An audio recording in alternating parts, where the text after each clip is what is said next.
નમસ્કાર, હું કૃષ્ણા. શું હવે દેશના નાગરિકો સરકારના ગુલામ બની ગયા છે? શું હવે સરકાર વિરુદ્ધ બોલવું પણ ગુનો બની ગયો છે? શું સરકાર મુર્દાબાદના નારા લગાવવા બદલ કોઈ વ્યક્તિને પોતાના શહેરમાંથી બહાર કાઢી શકાય? આ સવાલ કોઈ રાજકીય નેતાએ નથી પૂછ્યો. આ સવાલ પૂછ્યો છે બોમ્બે હાઈકોર્ટે, જસ્ટિસ માધવ જામદારે. અને આ સવાલ ભલે તેમણે મુંબઈ પોલીસને કર્યો હોય, પણ લાગુ તો આખા દેશને પડે છે.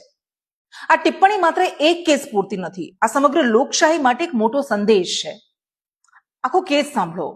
મુંબઈના એક રાજકીય કાર્યકર હતા સઈદ અહમદ અબ્દુલ વહીદ ચૌધરી, જેમને 1 વર્ષ માટે મુંબઈમાંથી તડીપાર કરવામાં આવ્યા હતા. હવે તેમનો ગુનો શું હતો? તેમણે કેન્દ્ર સરકારના કેટલાક નિર્ણયોના વિરોધમાં ધરણા, મોરચા અને પ્રદર્શન યોજ્યા હતા. પરિણામે તેમના વિરુદ્ધ અનેક FIR નોંધાઈ. મોટાભાગના કેસમાં આરોપ માત્ર એટલો હતો કે પોલીસની મંજૂરી વગર તેમણે વિરોધ પ્રદર્શન કર્યું હતું.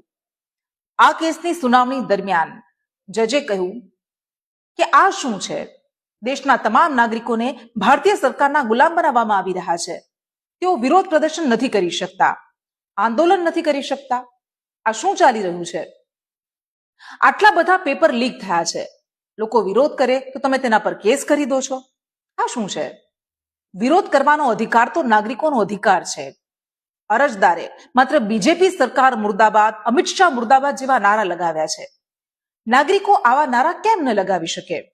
માત્ર આવા નારા લગાવવા બદલ તડીપારના આદેશો કેમ આપવામાં આવે? આટલું જ નહીં, જસ્ટિસ જામદારે પોલીસને પણ સ્પષ્ટ શબ્દોમાં યાદ અપાવ્યું કે પોલીસ મુખ્યમંત્રી કે પ્રધાનમંત્રીની નોકર નથી, પોલીસ જનતાની સેવક છે. અને ચેતવણી આપી કે આવા મામલામાં અધિકારીઓ પર ભારે દંડ પણ ફટકારવામાં આવી શકે છે.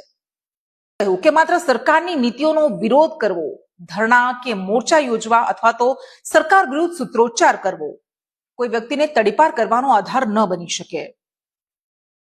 કોર્ટે કહ્યું કે આવું કરવું એ બંધારણની કલમ 19 હેઠળ મળેલા અભિવ્યક્તિની સ્વતંત્રતાના અધિકારનું ઉલ્લંઘન છે. કલમ 21 હેઠળ મળેલા ગૌરવપૂર્ણ જીવન જીવવાના અધિકારનું ઉલ્લંઘન છે. કોર્ટે રાજકીય પક્ષ પલટા પર પણ કટાક્ષ કર્યો. જસ્ટિસ જામદારે કહ્યું કે આજકાલ હોર્સ ટ્રેડિંગ અને વોશિંગ મશીનની ઘણી ચર્ચા છે. તો અરજદારે પણ કદાચ વોશિંગ મશીનમાં જઈને પક્ષ બદલી દેવો હતો. જેણે આવું કર્યું હોત તો આવા કેસથી બચી જાત.